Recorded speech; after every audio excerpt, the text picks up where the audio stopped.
Hi, this is Dan Gilvazan, and you're listening to the GeekCast Radio Network.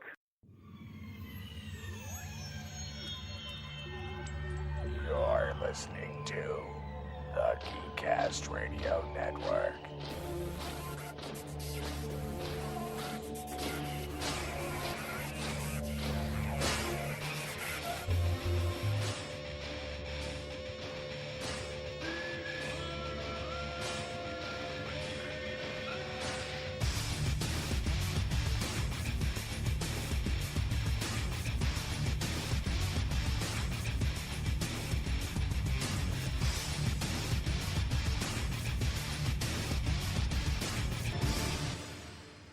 Unleash the geek in you. This is Dave.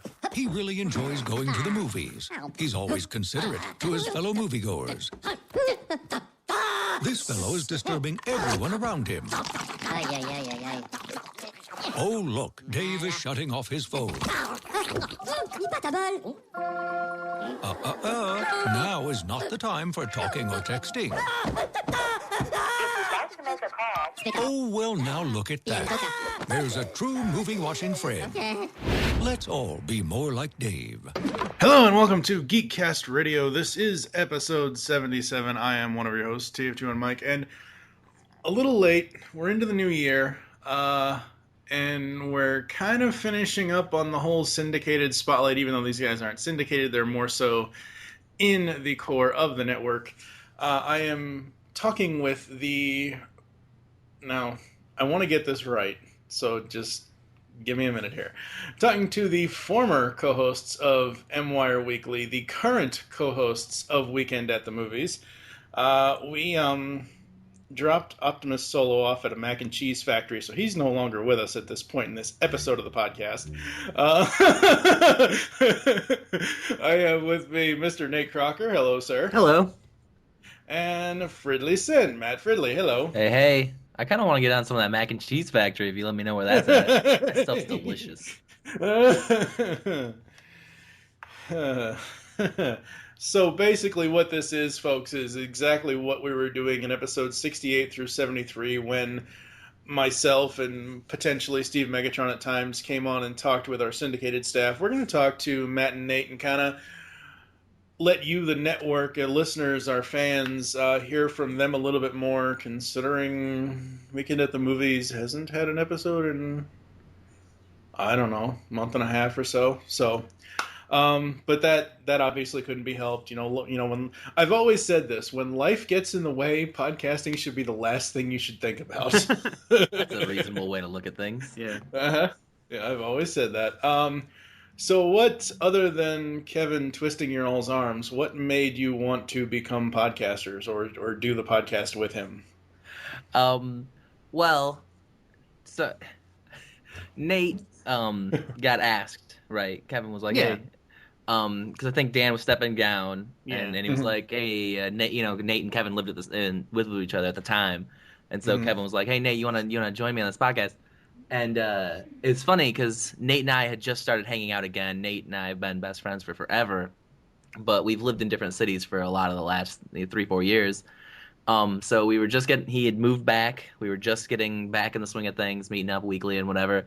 And I just happened to hear them talking about it. Like, hey, maybe we could talk about that Superman movie. We just watched that Superman movie. I was like, I just watched that Superman movie too. And it was just like, I was like a little kid, like, oh, like, I want to do that too. Like, that sounds like a lot of fun.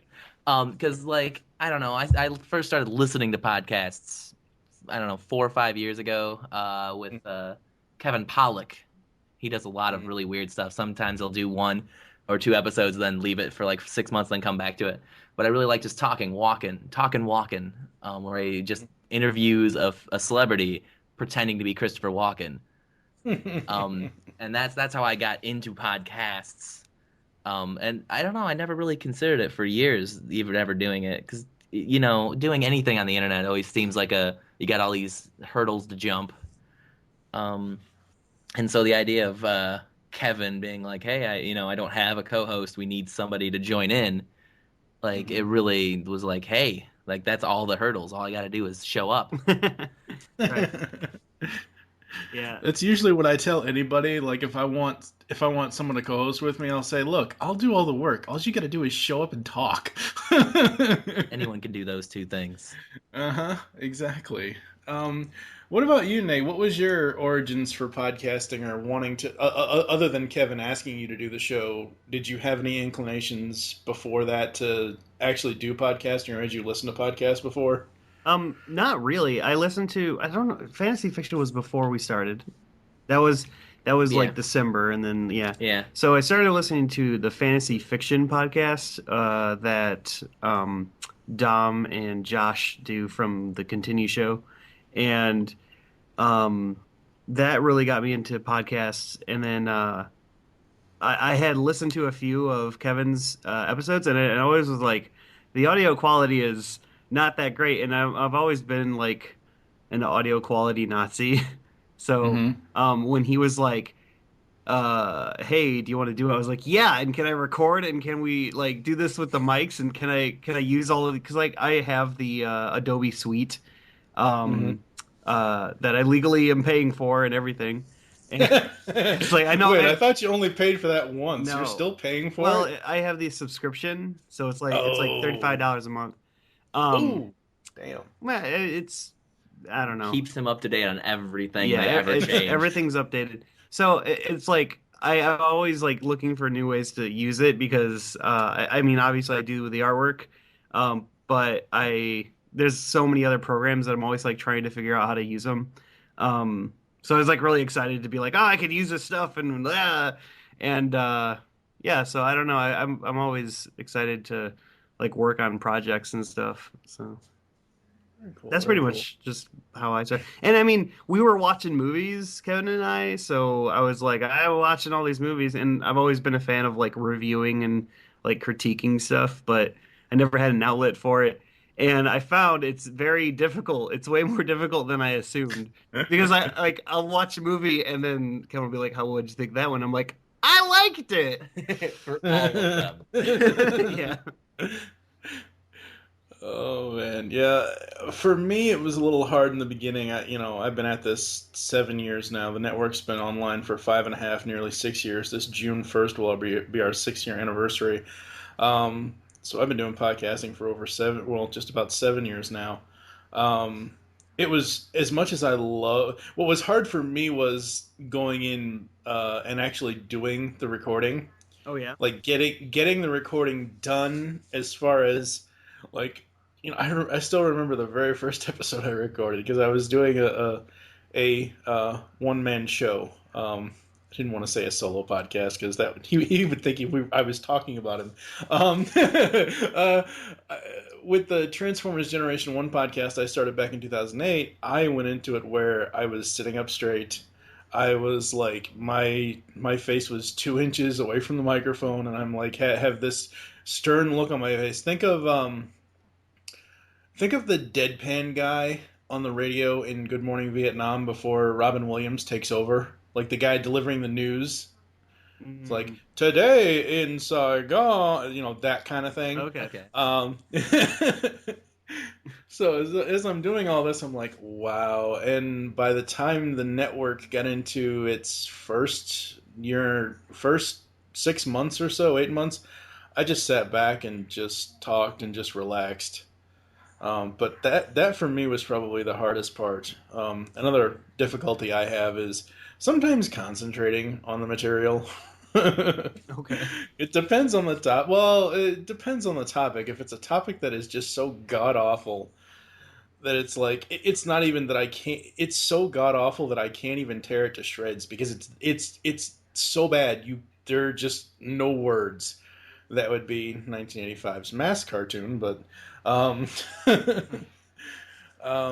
right. So where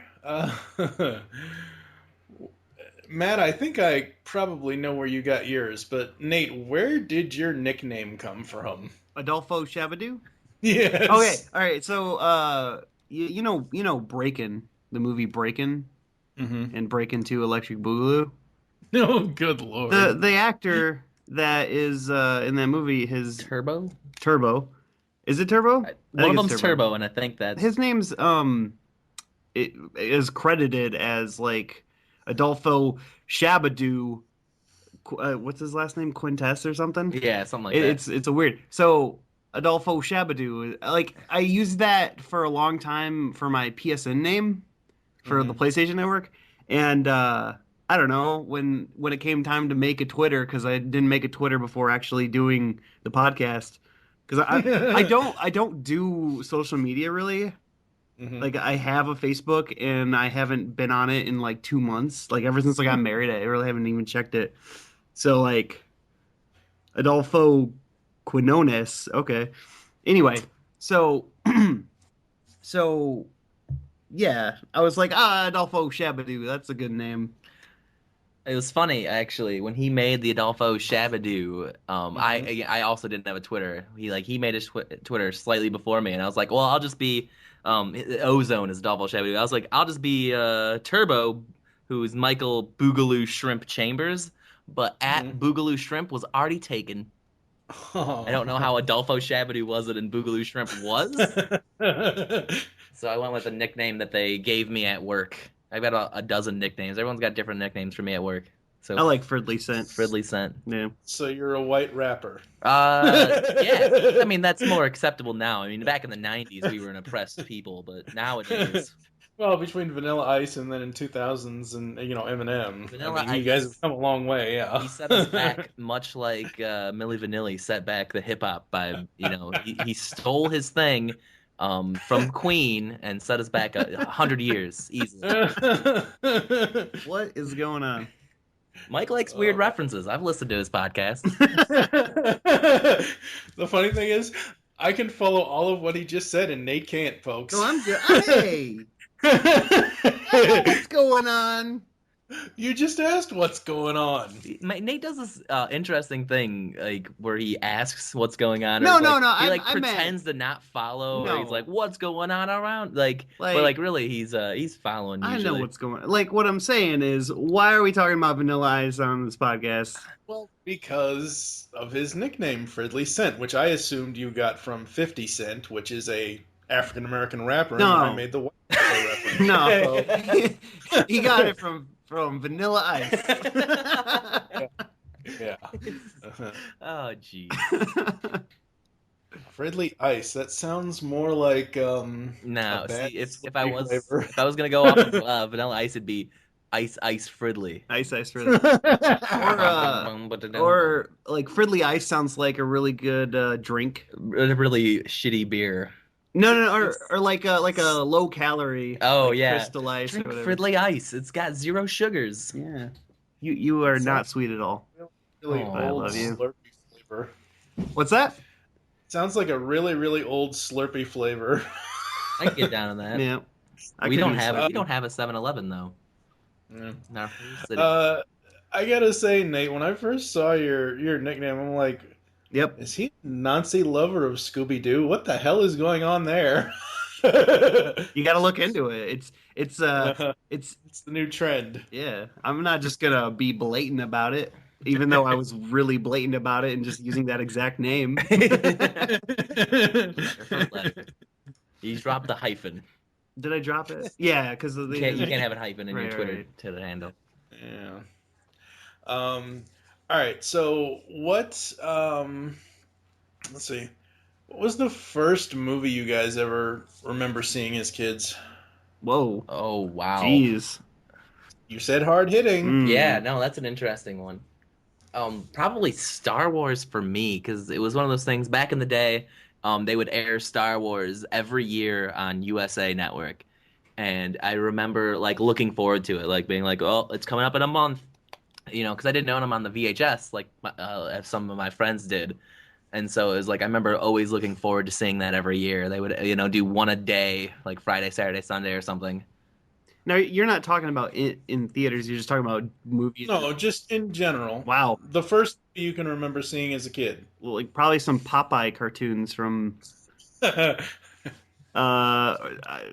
Geez. I don't know. Lion King. I remember Lion King. Like. To be a similar question, the first movie I ever remember seeing, and not just blindly being a child and being like, yes, I love that movie because it's a movie, because I was a really nerdy kid, I guess. Yes. Yes.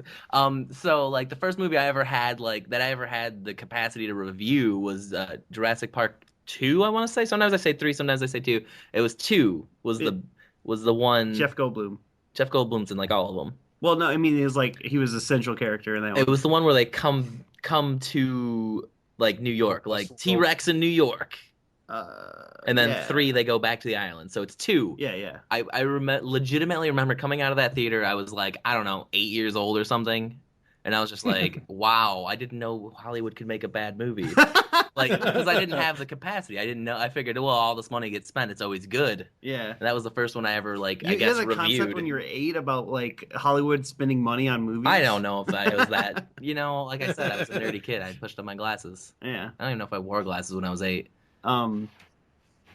Yeah, I too. No, like, okay, so I like when I was younger, I remember like really liking Quentin Tarantino films, like when I was like 12, which is weird. I think that's probably the right age to get into Quentin Tarantino. It's so not the right age. It's about the to right get into Quentin Tarantino. No, it's about the right maturity to like all of the stuff he does, but not to understand all of like the subtext and whatnot. But he's got a point. There's a lot of just like fake gore and a couple of jokes that are blue. Yeah. But I just remember like really caring about cinematography when I was a kid for some reason. You always have and always will. like I started watching DVD commentaries when I was like 12 or whatever. I don't know. I've never 12, but I've never seen a single movie all the way through with commentary. Oh my gosh, I would I remember Clerks and watching the commentary on Clerks, and then Kevin Smith, sorry. He's just like talking about all the shots and like what he had to do to make a film, and I was like, that sounds like fun. And I don't know, it's a hard thing to do is make films, but I always wanted to do it. We dabbled. We have some really, really terrible movies on Vimeo. Yeah, like 9. People still use that? They did in 2004. No, 6, 7 at least, because it had to be 7, 8. Well, that was before YouTube could have HD. Yeah, YouTube was this really crappy website that if you wanted to throw up like essentially Vine quality stuff, you could. And then the Mio was like, hey, if you want to be a legitimate artist on the internet, come to us. And we were like, that's fun. And we weren't legitimate at all. I bought a $400 video camera just to make stupid movies. Yeah. Did it have a giant shoulder mount and was about the size that, came halfway out in front of you and went halfway behind you? No, although my dad had a VHS recorder like that. No, this was a very small handheld. It's like 2008 at this point. Okay. Yeah, it amazes me. More specifically, and I hate to say this, but it's the only reference I can come up with.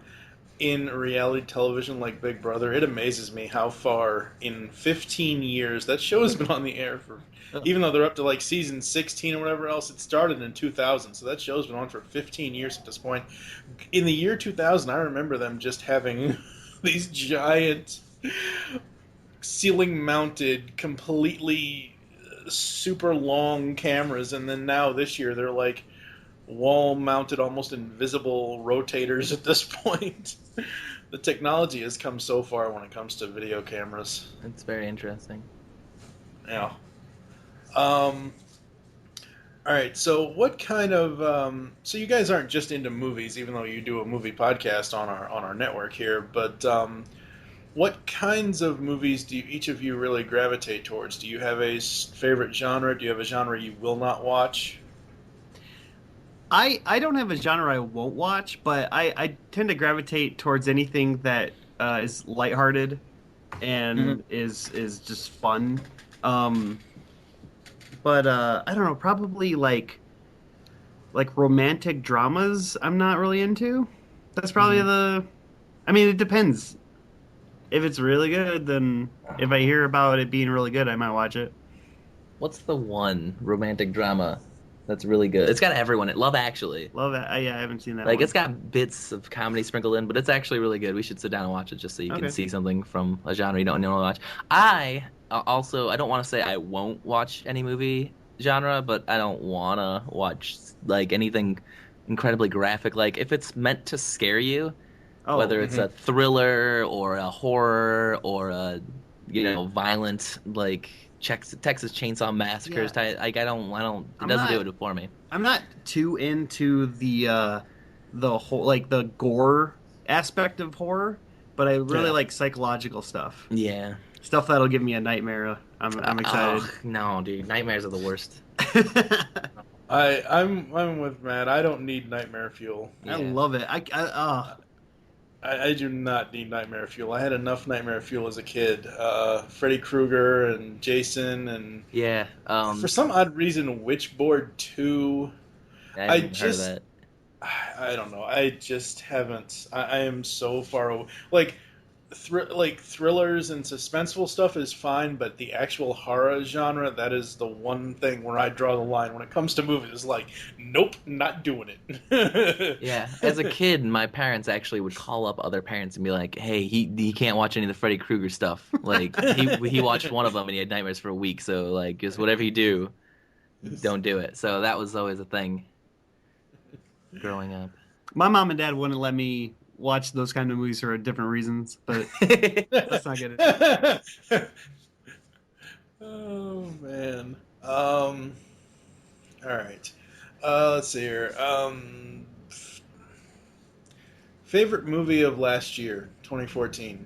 Oh, cool. Oh, I'm still in 2014 mode, so I was like 2013. Oh no. Oh man. Well, I'll go first since Nate's thinking. I want to say the most enjoyable time I had in a theater was Grand Budapest Hotel. Oh shoot! Like, Nate went out and bought it like day one when it hit DVD. And it's so good and so much fun and so enjoyable.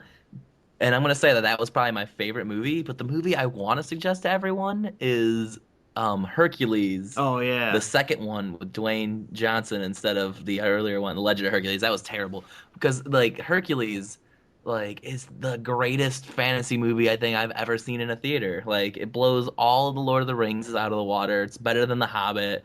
It's better than what was that? The 300. Either of them, but definitely better. Definitely better than the newest one that came out in the same year. Yeah. So yeah, like. Yeah, I'm with Matt. The Grand Budapest Hotel is definitely. I've watched it more times than any other movie last year that came out. So that has to be my favorite.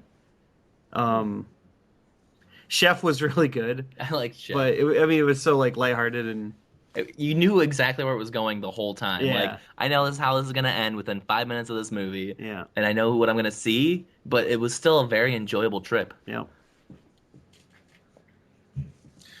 All right, outside of movies, what... All right, so I listened to the Amazing Spider-Man 2 episode. No, we were very different in your Amazing Spider-Man 2 episode. Wait, what?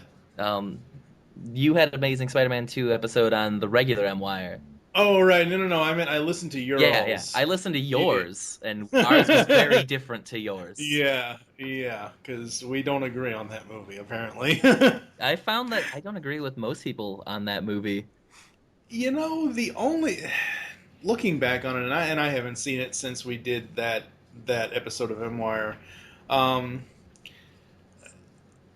just like how they incorporated everything with the music and the fight scenes. That's really what I like about it, that entire movie. Like the whole lightning fight scene, how the music is interspliced with each part of the cinematography as they're fighting each other. That's really my number one favorite thing about that movie. Let's face it, the Spider-Man franchise probably, I hate to say this because everyone should know by now, listening to me for 7 years, how much I hate when they reboot stuff, but at this point, I'm thinking it needs a reboot again. I think they announced that about a month ago. Are you kidding me? No, it's one of the three things I'm really upset about that we haven't been doing Weekend at the Movies. Oh, is because that was like it's I don't know if it's 100% official, but yeah, like the word is out that they're considering rebooting it already. That's nuts. Well, I thought the story was that Marvel and Sony came up with some deal with the devil to actually have two different Spider-Man universes. Sony can do their stuff and Marvel can bring in their own stuff. I don't know. I had heard it was a co-production that was going to maybe lead to Spider-Man being in the Avengers at some future date while Marvel doesn't hold the rights to the movies. But again, I don't have any legitimate information. That's one of those things I really go for, is having an actual news source that I can point to. But that's the rumors that I've heard. There's some sort of deal to do that. It's nuts. Which is, I don't know. I find it very upsetting because the very first Amazing Spider-Man movie, I think, is probably going to be the best Spider-Man movie we're ever going to see. Like, as far as being a comic book fan that has read the comic books, going back all the way to the first one and, Secret Wars and all the big stuff and even the little stuff, like, I think that captures what is Spider-Man the best. And I don't think it's ever going to happen again as well. Yeah. I just want Marvel to be able to use the character. I don't want a rebooted. I'll say this now. I don't want a rebooted film where they have a third Spider-Man franchise and they have to tell the origin again. We know he got bit by a mother spider. We get it. We don't need another origin film. I just want Marvel Studios to be able to actually use the character. That's really all I want. I can get behind that idea. That said, just like you said, everyone knows the origin of Spider-Man. They could maybe just gloss over it. Like, they didn't give Hawkeye an origin story at all. They didn't even give him a solo movie. They just threw him in. He was in Thor for 2 minutes, and then he was in the Avengers. So, I mean, Wait, he was in Thor? Yeah. You don't remember that? At the S.H.I.E.L.D. encampment around the hammer. When Thor shows up to take the hammer back, he's a sniper. Like, he's about to shoot him. Jeremy Renner and everything, using a bow. Okay. Yeah, there's not a lot of things people remember about the Thor movie. The Thor movie is like the Amazing Spider-Man movie, and the thing that you can point to that people did, they are very, very similar movies. And the things that they have in common that the other movies don't have in is a love story. And I think comic book movies are like action movies aimed more at men, and a lot of guys don't like love stories. Like, that's the main difference between those two and, say, Iron Man 1 or even Captain America, whose love story was barely touched. I had a date. Yeah, that's it. But see, that to me in Captain America, it was a funny thing. It was a funny, ironic kind of thing. It was very lighthearted. It wasn't like a love story. It was like, oh, I want to date her. She's pretty. Oh, I got in trouble with this other lady. Oh, I'm in ice. Yeah. Oh, I mean, how could they have changed that though in that movie? I mean, they had so much going on with Red Skull and whatever else, and him actually, getting transformed. I mean, that was really more so his. I mean, it'd be great if they, did something in 3 or 4 or whatever they're going to do next with the character. But I honestly think that when it comes to geeky movies, not just comic book movies, but geeky movies in general, ever since Attack of the Clones, no geek wants to see a love story on screen when it comes to characters. Because I'm sorry, Thor's girlfriend in Star Wars 2 just absolutely sucked the two of them. Oh my God, Christensen and Portman. Ugh. God. See, I feel like Natalie Portman and who was Obi-Wan? Ewan McGregor. Ewan McGregor. Ewan McGregor, Those two were like acting their asses off. Like, they're like, man, we have this crappy script. We're surrounded by really bad actors, and like they're just trying so hard. Because like you watch them in anything, they're amazing. So it's like it's got to be direction, it's got to be the script. Because those two are always. It's got to be Lucas. Yeah, honestly, like Lucas became a powerhouse in the 70s and 80s, and like by the time he started doing the prequels, he just iron grip, like no one can tell me no because it's mine. And it's sad what we ended up getting. I don't think the first 3, the prequels, are as bad as a lot of people on the internet will say. I think there's some legitimately good things in there, But yeah, the love story in that was no good. Hayden Christensen's doesn't do a good job in that. I've heard he's a good actor, which is why I want to see Outcast, the one where he and Nick Cage become knights in the mountains. I've been putting that one up out there all day this last 2 weeks. But I want to see that. But yeah, he did a terrible job. That said, the Thor 1's love story also very poorly written. It was really bad. And that does not lend itself to that movie. That movie was brought down by its love story, and I agree with that wholly. It's just okay. Here's my thing with Thor. It's not that I don't like the action scenes in the movie. It's not like I don't like anything that we normally would like about an action movie. But for me, the character of Thor is so unrelatable because he is supposed to be this godlike creature from another world, and it just. It's so, I hate to say this, but the love story in that movie, it's like two teenagers just fumbling, trying to figure out, because they have he is from a different world. He is from different customs. He doesn't get Earth humor. He doesn't get all that. The only time I am even interested in seeing Thor at this point is when he's with the Avengers, because that's when it's funny and good. Yeah, it's like Hulk. They're not going to give Hulk another movie because his Avengers time is great and his solo time is, well, I don't know. I really like the Edward Norton one, but apparently it didn't do well enough to warrant another solo Hulk. I honestly think it's actors. It has to be the friggin' actors, because Eric Bana in 2003, and I'm sorry, only because it's Ang Lee, I always make this joke about that movie. It's Crouching Tiger, Hidden Hulk, because that's all Hulk ever did in that damn movie was just jump from plateau to plateau in the middle of the damn desert. Reminded me so much of Lee's other work, Crouching Tiger, Hidden Dragon, because all they're doing is jump around and fighting each other.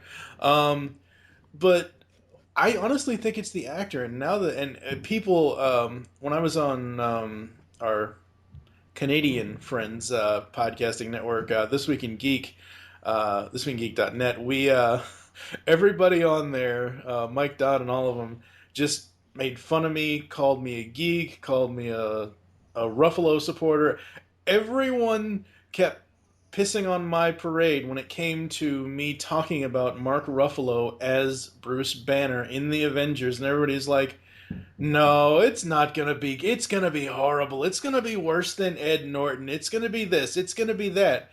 And look what happened. It turned into $1 billion success, and he's probably the best Banner we've had since the 70s television show. At least in my personal opinion. Yeah. But with Thor, I can't find anything to relate to him at all. And like I said, I prefer, and I don't know if you guys like this series or not, I prefer when Thor is funny and interacting with the Avengers. I love Superhero Squad show. I love that show. And it, how he was portrayed in that was just great. What other comic book movies or superhero movies do you guys like or not like? Well, I'm very easy to please. I think that the Thor's love story was very poorly done. Mm-hmm. But I like everything Marvel's done since they've gotten all of the things that they do have rights to do have been good. Almost any movie that's had a third one though has been, just thumbs down for me. Honestly, and this might be the thing that people will think I'm a terrible movie comic book guy, but I don't like the Dark Knight trilogy. A lot of people don't, especially the third one. I haven't even seen the third one. Okay. It just looked that bad to me. The second one, I think, was overhyped. I think it was a decent movie, but not a very good Batman movie. Yeah. And then the first one was just a wreck. Just legitimate holes that don't make sense. The second one, I always have trouble when it comes to, I'll watch it, and then I'll get, halfway in and be like, I just saw some good Joker scenes, I'm done. Christian Bale doesn't excite me, or he's not... It's terrible Batman, even worse Bruce Wayne. Yeah. Or is it worse? Bad Bruce? He's bad. He's bad at both. Heath Ledger does an amazing job acting in that movie, and that's all that movie has going for it. I could just watch the Joker scenes and be done with that one.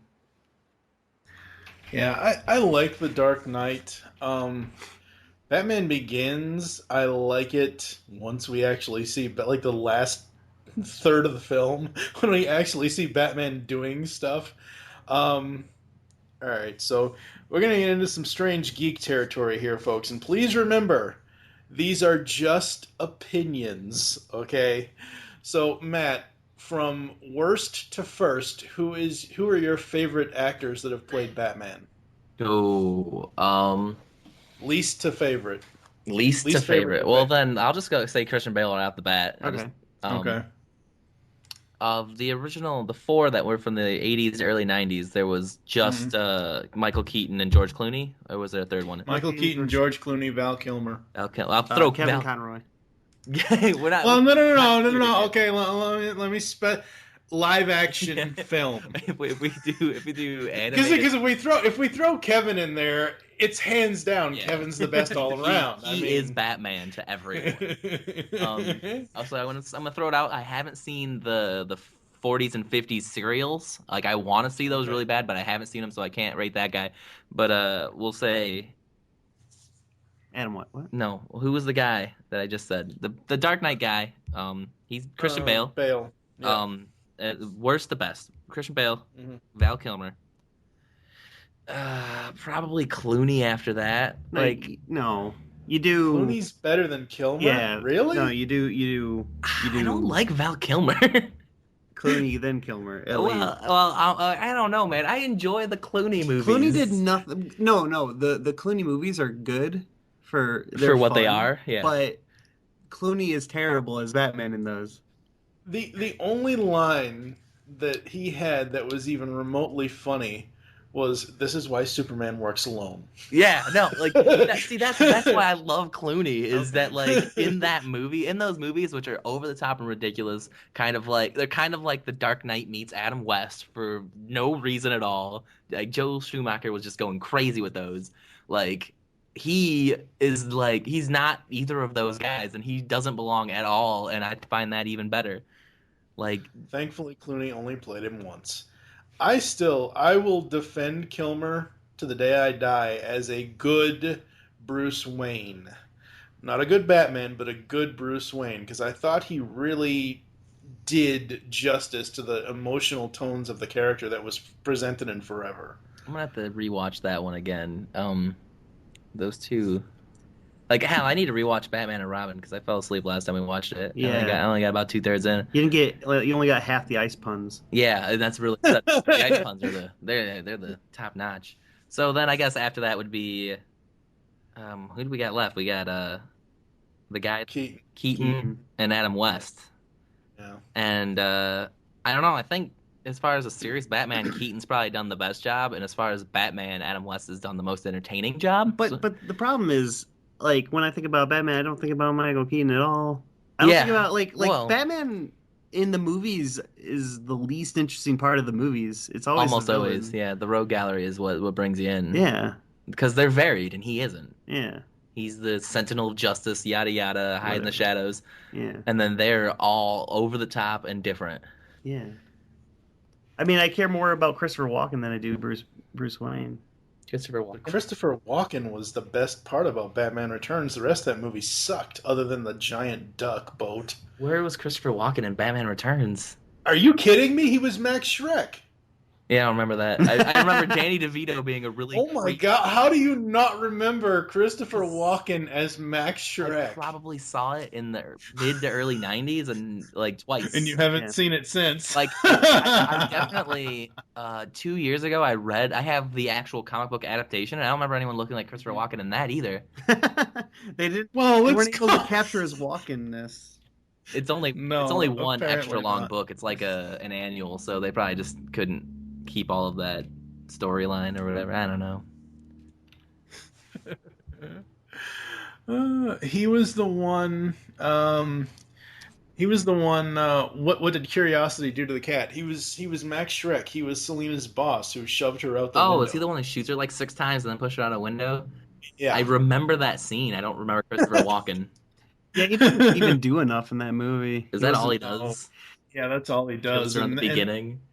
Kills her in the beginning, and then he tries to be the political advisor to Danny DeVito's Oswald Cobblepot. God, I'm sorry, folks. Between Michael Keaton's 2 portrayals as Batman, 89 far surpasses Returns. Returns to me, out of those 4 movies, Returns to me is my least favorite. It's probably the worst one for me. I just, other than Michelle Pfeiffer in the catsuit and seeing the hilarious joke of the duck boat, I just cannot get behind Batman Returns at all whatsoever. It's just so bad. All right. Let's see. What do we? Favorite comic book series of 2014. Oh man, I haven't read. I see the issue with comics is I was huge into them. Huge. That was really where we bonded, was comic books, namely the series 52, right after. Then I went to college and I racked up a ton of student debt, and now I'm paying that off. And I don't have any money for comics. There's like nothing in my budget for comics. I haven't read a comic since 2012, probably.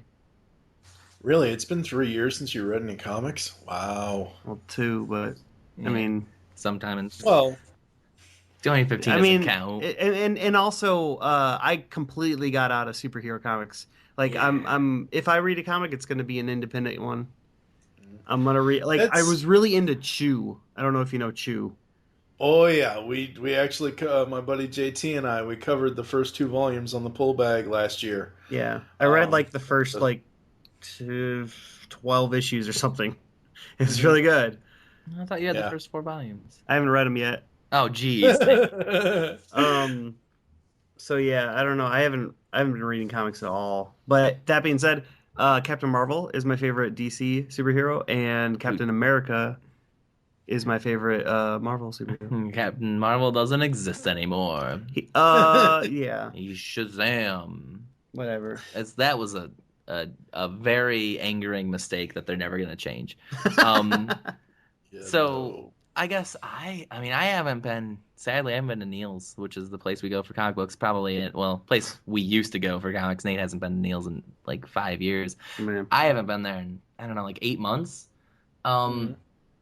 I want to say the only book I bought religiously in 2014 was X Factor, because Peter David is my favorite. But I've bought every issue of the current X Factor, except for what's still in my stack because I haven't been there in 8 months, so I got another 8 issues to buy. I haven't read a single one of them. I think it's on like issue 20 or something. I haven't read a single one of them. I haven't even finished the previous X Factor series. I've got them all, though, because I have to support Peter David whenever he does something I enjoy, and I enjoy X Factor because I do enjoy Cape books, unlike Nate. But the most enjoyable comic book I read that was actually published in 2014 was the first issue of the Serenity ongoing. I really like Firefly. Serenity was a turn that I wouldn't have liked, but it was enjoyable. I like almost everything Joss Whedon does. And so I'm going to say that was the most enjoyable book I read. I enjoy superhero comics. It's just to keep them all straight and have a ton of like basically for me, if they're going to be referencing other comics, I need to buy those comics, and I can't keep up. There's too many comics to buy. Yeah, that's the same way I am, because it's like, oh, okay, Death of the Family in 2012 or whenever it was, Death of the Family, when the Joker comes back and he has no face and this, that, and everything. And it's like, okay, so we're going to do these 7 issues in Batman, the Batman series, and then we're going to have all these other issues and all these other titles that that are all going to be tie-ins. And I'm like, oh, God. But I'm with you, Nate. This past year in 2014, specifically more so because of what DC does and how they handled stuff that I just don't care of how they've done the job that they've done. I've also stepped away from superhero books. I want to read Marvel, and we did do, and I have read Marvel before. I'm just not current with any Marvel titles. But DC, they canceled Batman Beyond. They're canceling Arkham Manor, which just started this past year. And they're just, sadly, the only title I think I'll probably be getting from them the rest of this year is their He-Man title, which is it's a licensed property. And I've gone more towards creator-owned or other licensed properties. IDW is the king of comic book publisher when it comes to licensed properties. They have Transformers, they have Turtles, they have G.I. Joe, they have Ghostbusters, which sadly is ending. But with Image Comics, I read Chew. Let's see what else. Sex Criminals, Cowl. At this point, I'm just looking for really interesting books. I don't have a specific genre as long as it appeals to me. Like if I read a little blurb about it or whatever else. So, who is your most hated comic book villain? The one you just absolutely cannot stand at all. From like a I don't like this guy, he's so evil, or like a man, he's never written well. You pretty much just don't like him all around. Okay.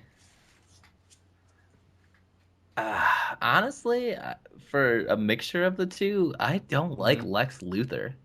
I feel like there's a lot of interesting parallels, especially between the movies. He does a really interesting job in the movies that I really, back in the Richard Donner days. But in the comic books, I don't know. I rarely like him. In like Smallville, I didn't watch much Smallville, but what I saw of Smallville, I didn't like him. I just don't like Lex Luthor. I mean, he doesn't have I feel like he's supposed to be he's the everyman fighting the everyman, but he's the downtrodden Goliath David situation. But it's I don't like him. He's not relatable. He's very rarely written like a genius, and he's just not entertaining to me. Nate? I don't even know, because if a comic book villain isn't intriguing, I've already forgotten about him. So I get you. So I don't know. Cool. All right. So what can we expect from you guys in the future? Do you guys even know? Well, so Weekend at the Movies was Kevin Optimus Solo's baby, right? Yeah. That was the one he did that I know he did, and he's been there from the beginning. And he has since gotten a very serious relationship that the day that they can spend together, her only day off in the week is the day that we're both free to record. That's what killed it. That bites. Yeah, and but I mean, and then I got married, and then went on a 2-week vacation. Nate and I did another podcast together. Oh yeah, not syndicated anywhere, just us doing a thing, just to give it a try, see what it was like without Kevin, and it was a lot of fun. But then, just in a very short succession, almost about a month after we stopped recording Weekend at the Movies, Nate got married, which involved a bachelor party and then preparing for the wedding, and then the thing you do after the wedding. Yeah. What is that? Honeymoon. What is that? The honeymoon. Honeymoon, yeah. Oh, the honeymoon. And the preparation for the honeymoon. And then once they got back, they moved out of Kevin's house, so they had to do a move. It was just immediately chewed up all the time. We couldn't do that podcast either. And then that one has a lot more to it than Weekend at the Movies. Mm-hmm. That said, I haven't talked to Kevin, but I am literally just itching to do it again. Yeah. It's one of those things that really bothers me. And if we have to try to find another day, or if we do it without Kevin and he, jumps in sometimes, I don't know. But I really miss this. Especially when I did the Wars episode just recently.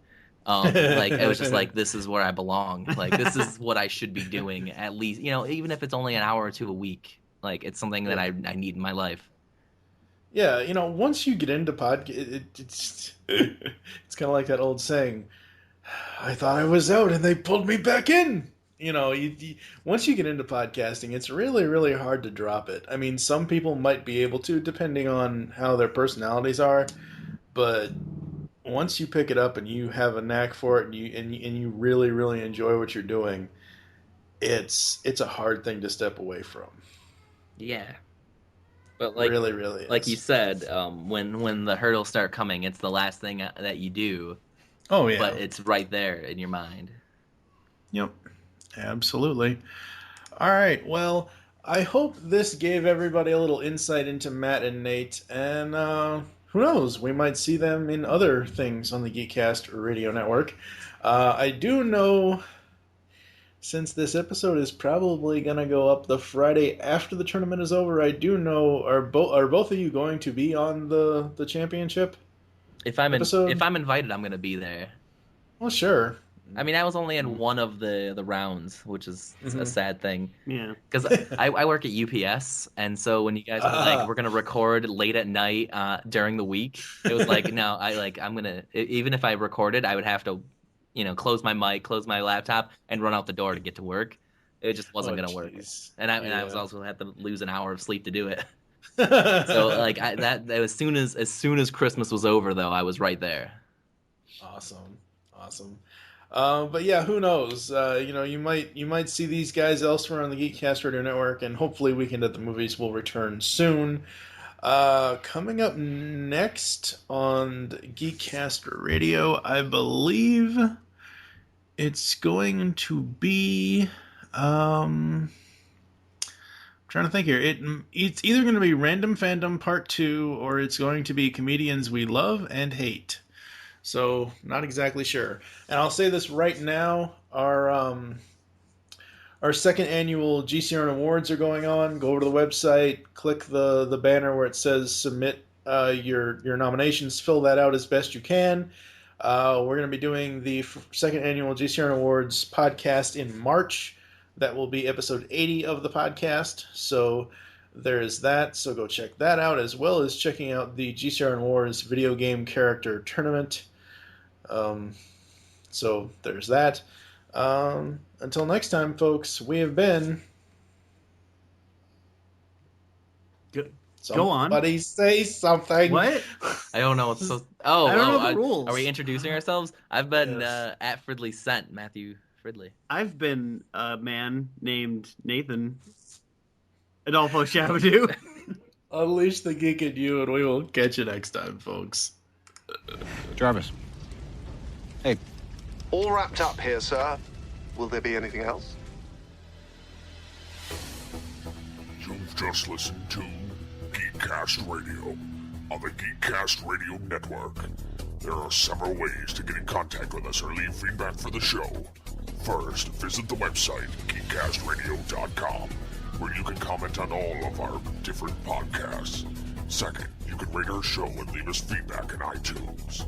Third, follow us on Twitter at GeekCast Radio. Fourth, become a fan on Facebook. Go to facebook.com/GeekCast Radio. Call the voicemail line, 502-526-5821. Please remember to tell us the show you are leaving the message for and your name. So until next time, unleash the geek in you.